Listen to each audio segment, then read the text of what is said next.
¿Se acuerdan de hace unos años el boom de la cerveza artesanal en México? Parecía que, de verdad, cada semana habría una nueva cervecería, con unas etiquetas increíbles, sabores que nunca habíamos probado. Yo recuerdo ir a festivales y era abrumador. Sentías que tenías que probar todo porque no sabías si esa cervecera iba a seguir ahí en 6 meses. Era una auténtica revolución. Totalmente. Y esa narrativa, ¿no? De crecimiento imparable, de una explosión creativa que parecía no tener fin, pues se fracturó. Lo que fue una revolución cultural, sí, impulsada por la pura pasión, hoy, a finales de 2025, se ha convertido en una lucha descarnada por la supervivencia. La industria no está muriendo, pero entró en una madurez muy forzada y muy dolorosa. Ok, a ver, ¿esa es una transición brutal? ¿Cómo pasamos de esa euforia, de ese festival de sabores, a una lucha por sobrevivir? Quiero entender esa trayectoria. Hoy vamos a desempacar justo eso, cómo se llegó de ese auge a esta coyuntura tan crítica. Vamos a ver los orígenes, la reacción de los gigantes, la prueba de fuego que fue la pandemia y la tormenta perfecta que enfrentan ahora. Empecemos por el principio, ¿te parece? Por el auge. Porque esto no era solo un grupito de amigos haciendo cerveza en su garage, ¿o sí? Se sintió como algo mucho más profundo, como un cambio en el gusto de la gente. Fue exactamente eso. Fue una sofisticación de la demanda. De repente los consumidores urbanos, que ya estaban más expuestos a tendencias globales por internet, por viajes, empezaron a buscar productos con identidad. Querían saber quién hizo su cerveza, qué ingredientes tenía, de dónde venía. Fue un rechazo a lo de siempre, a las lagers industriales. Claro, de repente ya no era solo una clara o una oscura. El vocabulario cambió. Empezamos a hablar de IPAs, de stouts, de porters, y ahí, justo ahí, surgen los pioneros. Nombres que hoy son leyenda, ¿no? Minerva, Cucapá, Tempus. Pero, de todos los momentos de esa época, ¿cuál dirías que fue el punto clave? El que lo cambió todo. Híjole, si tuviera que elegir solo uno, yo diría que fue la entrada al retail. En 2012, Cervecería Minerva, de Guadalajara, logró meter su producto a los anaqueles de supermercados como H-E-B. Y eso fue un antes y un después. Absoluto. O sea, dejó de ser un producto de nicho, de bares especializados, para convertirse en un negocio viable. A gran escala. Ese fue como el banderazo de salida para muchos. Demostró que había una demanda masiva, ahí, latente. Rompió el mito de que era solo para un grupito de conocedores. Y aquí es donde Baja California explota. Se vuelve el epicentro, prácticamente la cuna del movimiento. Eso siempre me ha intrigado. ¿Por qué ahí? ¿Por qué en la frontera? La proximidad con San Diego, la meca de la cerveza artesanal de Estados Unidos, fue un catalizador potentísimo. Cervecerías como Cucapá, en Mexicali, no solo importaron las recetas, importaron la actitud, adoptaron estilos más agresivos, más lupulosos, las IPAs, las stouts, y crearon una narrativa, un terroir cervecero. A ver, esa es una frase interesante. Terroir cervecero. ¿Te refieres a que usaban ingredientes locales o es más una cosa de actitud, de identidad fronteriza? Era un poco rebelde, un poco bicultural. Era decir, esta cerveza no pudo haber nacido en otro lugar. Y esa idea, esa identidad regional, fue lo que otras zonas del país buscaron replicar después. Claro, y cuando algo tiene tanto éxito, pues los grandes voltean a ver. Me imagino que el duopolio, Grupo Modelo y Heineken, no se quedaron de brazos cruzados. Aquí es donde la cosa se pone buena. No para nada. Pero su reacción fue fascinante, porque no fue idéntica. Como no podían replicar esa autenticidad de la noche a la mañana, optaron por 2 estrategias muy distintas. Grupo Modelo, que ya es parte de AB InBev, se fue por la directa. Adquisición. Comprar al enemigo, básicamente. El caso de Cucapá fue un escándalo en la comunidad. Se hablaba de venderse al imperio. Pero, siendo realistas, no era inevitable. Digo, una oferta de compra de un monstruo así debe ser casi imposible de rechazar. Es el dilema eterno, ¿no? Pasión contra negocio. Pero lo interesante aquí no es el juicio moral, sino ver el impacto en la marca. Las reseñas de los consumidores después de la compra son unánimes. El producto perdió su carácter, se volvió más comercial, alienó a su base original. Y lo mismo pasó con Bocanegra de Monterrey. Pasó de ser un proyecto querido a un activo corporativo más, menos especial. Ok, esa fue la estrategia de modelo. Comprar y asimilar. ¿Y Heineken? ¿Hicieron lo mismo o atacaron desde otro ángulo? Un ángulo completamente distinto y yo diría que más sutil. En lugar de una compra total, buscaron una alianza estratégica con Cervecería Primus, los de Tempus. No fue una absorción. Una alianza. ¿Y en qué consistió? Pues Heineken les dio acceso a su red de distribución y a su cadena de suministro global, que, bueno, es una ventaja competitiva brutal. Además, invirtió capital en su planta de Querétaro para subir la capacidad a 1 millón de litros. La clave es que los fundadores de Primus mantuvieron el control operativo, conservaron cierta agilidad. Entiendo.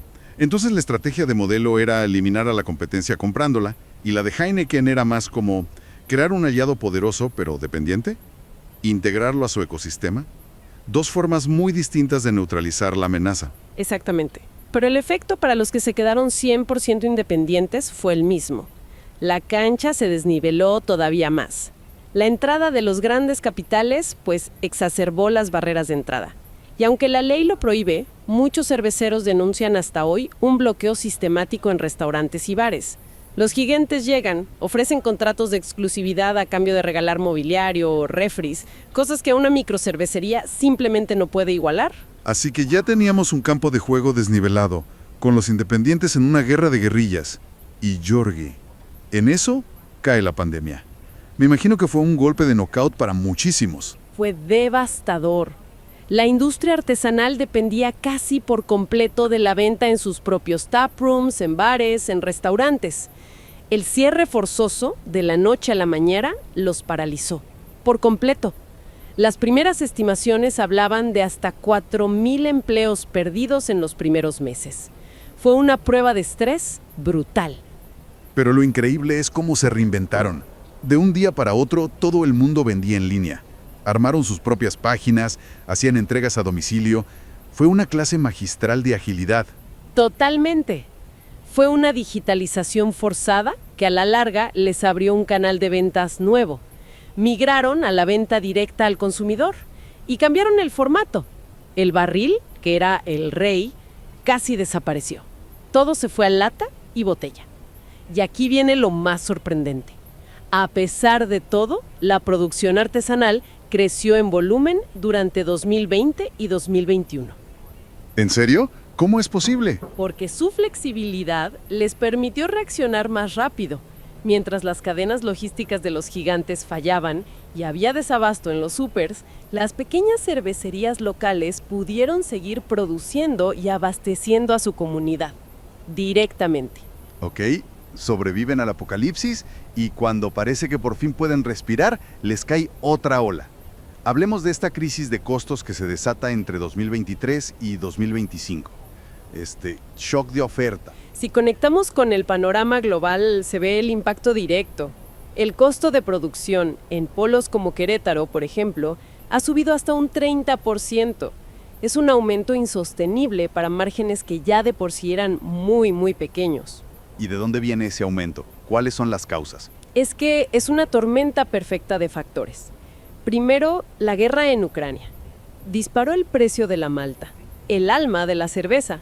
Segundo, la dependencia enorme de lúpulos y levaduras importadas. Claro, te pega el tipo de cambio. Exacto, te pega durísimo. Y no acaba ahí. Los problemas en las cadenas logísticas encarecieron todo lo demás. Las latas, el cartón. Espera, ¿hasta el CO2? Uno no piensa en eso. Hasta el CO2 para la carbonatación. Es que de verdad, cada uno de los componentes se volvió más caro al mismo tiempo. México está importando una tendencia recesiva global que ya ha causado el cierre de cientos de cervecerías en el Reino Unido, en Estados Unidos. Parece que la industria está atrapada. Por un lado, la presión de los costos globales que describes, y por otro, los problemas de aquí, ¿no? Entiendo que las barreras internas son muy fuertes. Y quizá las más dolorosas, porque son autoinfligidas. La barrera financiera más grande es sin duda el Impuesto Especial sobre Producción y Servicios, el IPS. A ver, Explícame esto de la forma más sencilla posible. ¿Por qué el IPS le pega más a una cerveza artesanal que a una industrial? Por cómo está diseñado, es un impuesto ad valorem. O sea, sobre el valor. Exacto. Es un porcentaje del precio final. Y como la cerveza artesanal usa ingredientes más caros, sus procesos son menos eficientes, pues su precio final es más alto. Y eso crea una distorsión terrible. A ver si entendí. Es como si el impuesto a los coches se basara en el precio. Un coche de lujo, por ser más caro de fabricar, pagaría muchísimo más impuesto que uno básico, aunque ambos ocupan el mismo espacio en la calle. ¿El sistema castiga la calidad? Es la analogía perfecta. El sistema actual castiga a quien produce con más calidad. Una cerveza artesanal puede terminar pagando muchísimo más impuesto por cada litro de alcohol que un industrial. Se estima que el IPS se puede comer hasta el 40% de las utilidades de una cervecería. Es asfixiante. Pero hubo un intento de cambiarlo, ¿no? Se propuso un esquema de cuota fija. Sí, se intentó. La propuesta, conocida como ad quantum, buscaba eso, pagar una cantidad fija por cada grado de alcohol, sin importar el precio. Nivelaría el campo de juego. Pero, pues no prosperó. La Secretaría de Hacienda se resistió por un tema de recaudación. Y por si el tema fiscal no fuera suficiente, encima una ofensiva regulatoria, particularmente dura en la Ciudad de México. ¿Te refieres al operativo La Noche es de Todos? Exacto. Es un operativo que, en teoría, busca erradicar la venta ilegal de alcohol, las chelerías.